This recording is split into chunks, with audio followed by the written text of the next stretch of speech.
Good morning, everybody. How are you today? So, my devotion today is about love, and what a fitting week to have a devotion about love. I was thinking about this devotion yesterday, even before church, and for those of you who listened to Jeff's sermon or were there, you know that Jeff and Trudy, I said Jeff's sermon, it was both of them, spoke on love. But I wasn't going out of the love chapter.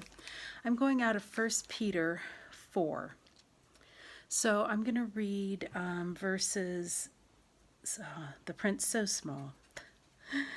Well, starting at 7, anyways. Everything in the world is about to be wrapped up, so take nothing for granted. Stay wide awake in prayer. Most of all, love each other as if your life depended on it. Love makes up for practically anything. Be quick to give a meal to the hungry, a bed to the homeless, cheerfully. Be generous with the different things God gave you, passing them around so all get in on it. If words, let it be God's words. If help, let it be God's help.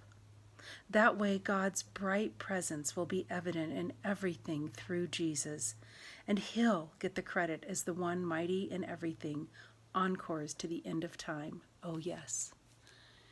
So this had struck home with me because I'd been listening and thinking about some things with love this week.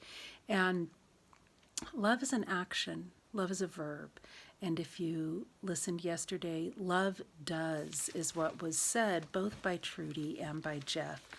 And what does that mean? I think that often we think acts of love need to be large, they need to be hugely sacrificial, they need to be noticed.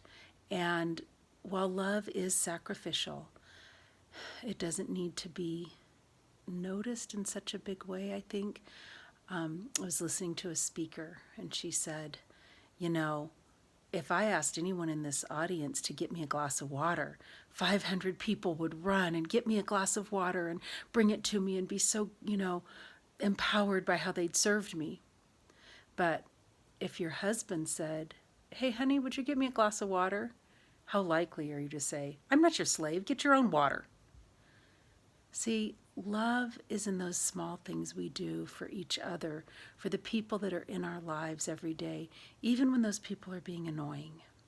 We have to love them, and we have to do it in small ways.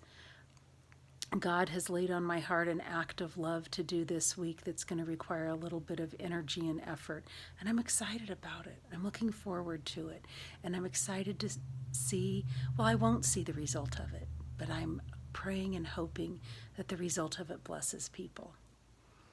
This morning, I was getting ready to record my devotion, and I got a text from a friend that her husband passed away Saturday, and it broke my heart. I'm not close to her husband. I don't have a strong relationship or affinity with him, but my heart is broken for her pain. And I thought to 1 Peter here where it says, love others as if your life depended on it.